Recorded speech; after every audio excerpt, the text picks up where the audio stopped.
Most leadership conversations begin with explanations, frameworks, principles, advice.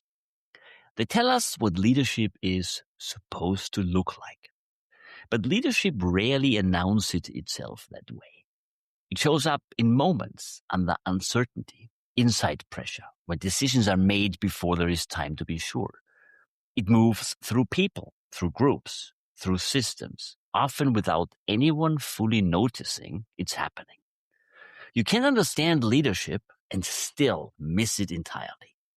Because understanding something is not the same as watching it unfold. And when leadership starts to move, when power, fear, confidence, and instinct come alive, that's when the mammoth enters the room.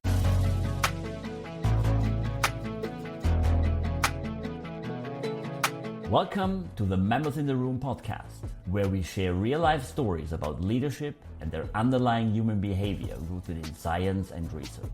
We unpack and interpret the evolutionary forces behind it to help you to better lead your people for outstanding business results. Welcome back, everyone, to the Mammoth in the Room, where we explore leadership lessons that stand the test of time. I'm Nicolas Pokorny, CEO of Mammoth Leadership Sciences. If you've been listening for a while, you know the mammoth we are talking about. The ancient instincts that shape how humans behave individually and how they do in groups, like in companies.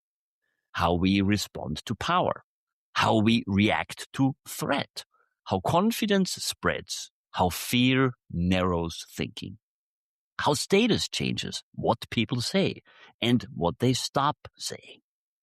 Up to now, we've spent a lot of time explaining those instincts, naming them, understanding them, putting language around them, sourcing them scientifically. And all of that matters. But leadership doesn't live in language. It lives in motion. It lives in moments where decisions are made before all the information is in, where authority is tested, when evolutionary biases kick in, and people follow without really knowing why. That's what we're going to start watching more closely. We place those instincts where they actually reveal themselves most clearly, in real historic events with real consequences unfolding over time.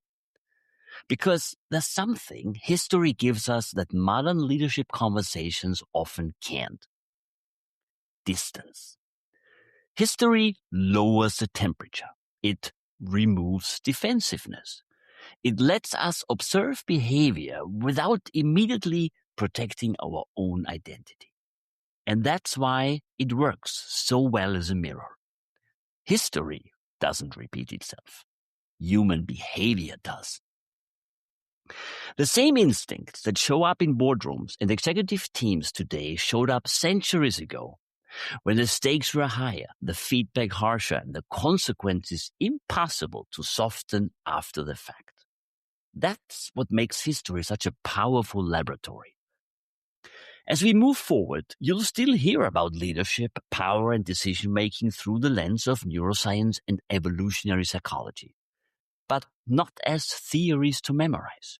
You'll see them in action, in how confidence builds, in how greed and shortcuts kill, in how success changes perception, in how people protect their territory, their reputation, in how people are bold when they should be careful and then are too cautious when they should be brave, in how people try to dominate others and how groups align around authority, in how dissent fades and in how leaders begin to trust their own judgment more than the world pushing back against it. You're not here to be taught what leadership is. You're here to watch it happen. And once you start seeing these patterns in motion, it becomes very hard not to recognize them in organizations, in teams, and sometimes uncomfortably in yourself. Believe me, I've been there. So that's the invitation. Not to learn more concepts, but to observe more carefully, to watch the mammoth move. And we're going to begin that observation with one of the most watched leadership journeys in history. A man whose rise and fall played out under extreme pressure, whose confidence reshaped nations, whose decisions changed the course of Europe, and whose instincts, brilliant, adaptive, and eventually limiting, are still painfully familiar today. We start this journey with Napoleon Bonaparte, not to judge him, not to summarize him, but to watch, step by step, how leadership actually unfolds when power, fear, ambition, and belief collide. So, let's step into history and start watching.